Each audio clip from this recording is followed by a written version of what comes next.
Batse Bulgarian Mapper. He was at one point the most subscribed mapper in the history of YouTube. However, he became severely inactive after being surpassed in subscribers by Kiev Mapping.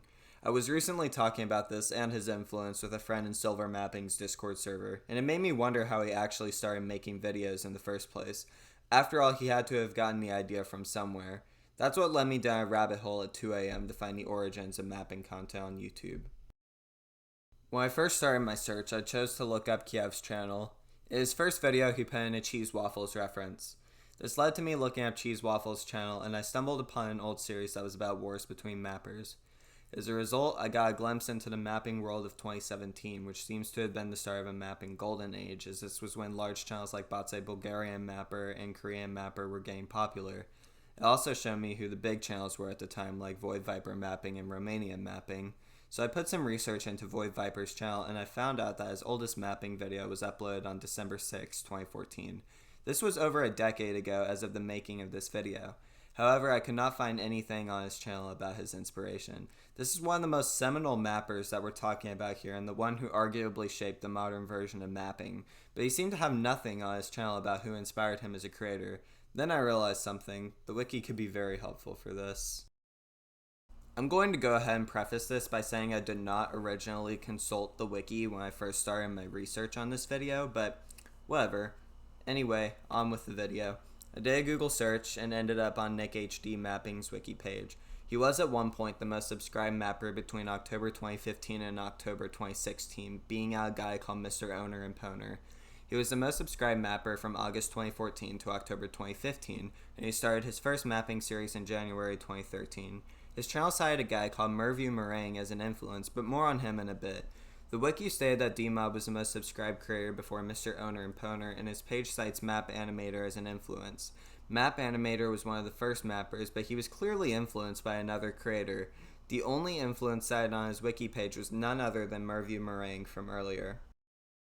I looked at this guy's page, and that is when I figured out mapping is way older than I thought. Merview Meringue is regarded as the first mapper by the Future of Europe's wiki, and he started uploading a long time ago. His very first mapping video was released on July 8th, 2010, and the comment section is basically a massive collection of mappers all turning up to thank him for his influence on them as creators. However, mapping goes back a bit further than this. 2 years before this seminal video, a 12-year-old Merview Meringue uploaded what is regarded as a proto-mapping video on July 7th, 2008. This means that mapping got its start at least 16 years ago with the upload of that video. To put this in perspective, I was only a year old when that video was uploaded, and some of today's mappers weren't even alive yet. That's how old mapping is. After seeing this, I wondered if it went any further back, but after doing some research on Merview Meringue, I realized something. This was probably made mostly from his own imagination. Merview Meringue holds a doctorate in history according to his blog, so he likely had a major love for history before he made this career choice. So ultimately, mapping is the product of a 12-year-old's imagination and love for history and maps. What that 12-year-old ended up doing with these interests set the course for one of the biggest underground phenomena on YouTube to take shape.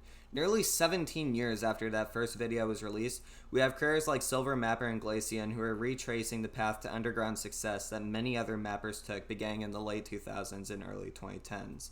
Also to say that mapping has been alive and well for at least the last 15 odd years and will likely stay a genre on YouTube for a good while with the amount of new creators on the platform. We'll likely even continue to see the proliferation of derivative forms of mapping like planet balls and video mapping, and potentially more crossovers between mapping creators and alternate history creators like with what happened with Batse Bulgarian Mapper and Monsieur Z way back in the day. Speaking of alternate history, the 2010 video released by Merview Meringue was an alternate history of Europe video. While mapping ultimately finds its start with Merview Meringue's channel, surely alternate history goes way further back. As a matter of fact, it does. It's no surprise that alternate history is a very old genre, so old and respected in fact that we can now shift from a fandom wiki to Wikipedia itself and similar sources. Alternate history is evident in books like The Man in the High Castle and most of Harry Turtledove's work. Alternate history goes way further back than just the 20th century, though. The first definite example of alternate history is within Livy's Bear With Me Here, Ab Urbe Condito Libri, written in the 1st century BCE. The stuff he wrote on this is in Book 9, sections 17 through 19 if anyone's interested, and I'll be providing a link to Book 9 in the description. Anyway, a lot of it reminds me of how Alternate History Hub does his content, and it makes me realize that some things never really change. It's crazy to me that Livy writing about how Rome could have easily kicked Alexander the Great's ass eventually led to the rise of mappers like Batse Bulgarian mapper and non-mappers like Monsieur Z. So if you really want to split hairs, mapping ultimately has some sort of far-removed origin in 1st century BCE Rome. When I started the research for this video, I was thinking that mapping would be a derivative of some greater genre, if that makes sense, like how plant balls is a derivative of mapping. This doesn't really seem to be the case though. As I said earlier, mapping is the product of one guy's imagination. He wasn't really building off of any prior content except for alternate history, and even then it's not the reason for the creation of the mapping format. But ultimately, mapping owes its style and content to a lot of things, including alternate history, pollen ball vexillology, geography, cartography, and even culture, even if mapping is not a direct derivative of any of these things. Ultimately, mapping is the creation of a Scottish teen who had no prior work to go off of, and nothing but history and his own imagination as his resources. Thank y'all for watching, and I'll see y'all in my next video.